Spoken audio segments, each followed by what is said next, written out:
Avant de reprendre l'explication de nos cardiopathie, je voudrais faire une petite digression sur le diagnostic de l'enfant cardiaque. Le diagnostic de l'enfant cardiaque.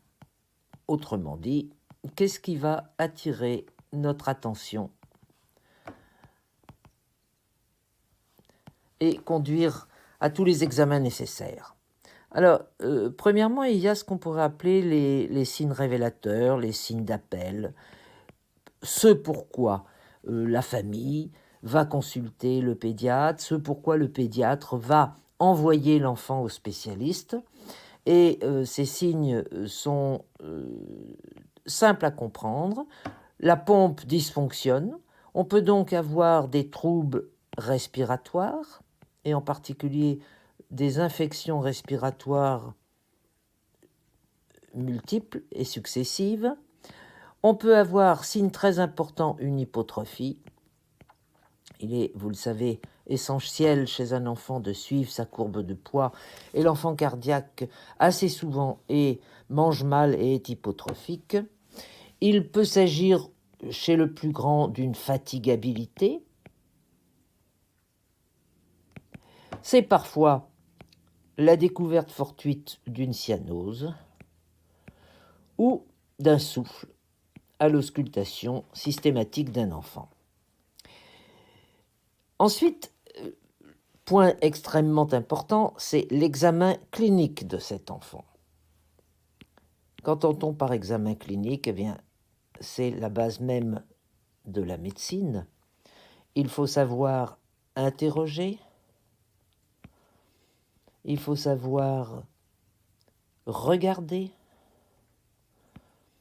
il faut savoir palper, toucher et ausculter. Que va-t-on trouver? L'interrogatoire, eh bien, ça va être ces signes dont je vous ai parlé, qu'on a appelés signes d'appel. Regardez, très important, thorax nu, on peut voir une déformation thoracique, et on regarde bien sûr les ongles à la recherche d'une cyanose. Palper, geste très important également.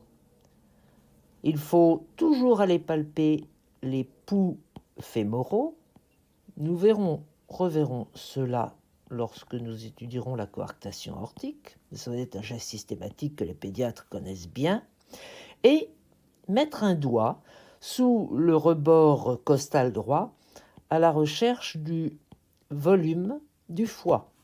Car un gros foie, c'est le meilleur signe d'une défaillance cardiaque, une défaillance de la pompe chez les enfants.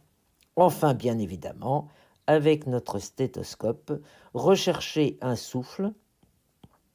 Et ce souffle, il faut essayer de quantifier son intensité, est-il faible ou fort, et sa localisation, car elle va être très parlante pour nous orienter vers telle ou telle cardiopathie. Déjà, au terme de cet examen clinique, nous devons avoir un diagnostic qui sera précisé naturellement, mais un diagnostic qui doit déjà être fait. Et enfin, évidemment, les examens paracliniques, comme le nom l'indique. Ils viennent ensuite pour parfaire l'examen clinique et pour apporter des précisions sur le type de malformation. Examen paraclinique. Le premier d'entre tous, souvent un peu négligé aujourd'hui et qui, à mes yeux, reste extrêmement important, c'est la radio thoracique de face qui va nous permettre d'apprécier le volume du cœur. Un cœur de volume normal fait la moitié du thorax, 0,50. C'est ce qu'on appelle l'index cardio-thoracique. Ensuite, évidemment, l'électrocardiogramme, je ne m'appesantirai pas dessus car c'est assez technique, et l'examen roi aujourd'hui qui est l'échocardiographie, échocardiaque. L'échocardiaque.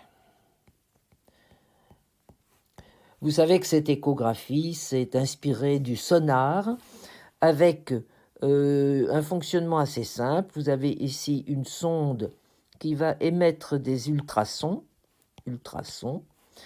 qui vont se réfléchir sur la cible, en l'occurrence le cœur, et l'écho va revenir vers la sonde pour décrire ce sur quoi les ultrasons se sont réfléchis. Enfin, tout ce que l'on appelle l'imagerie médicale, qui va permettre de visualiser véritablement les structures cardiaques, soit par une angiocardiographie faite lors du cathétérisme, et nous reviendrons sur le cathétérisme cardiaque, soit par un scanner.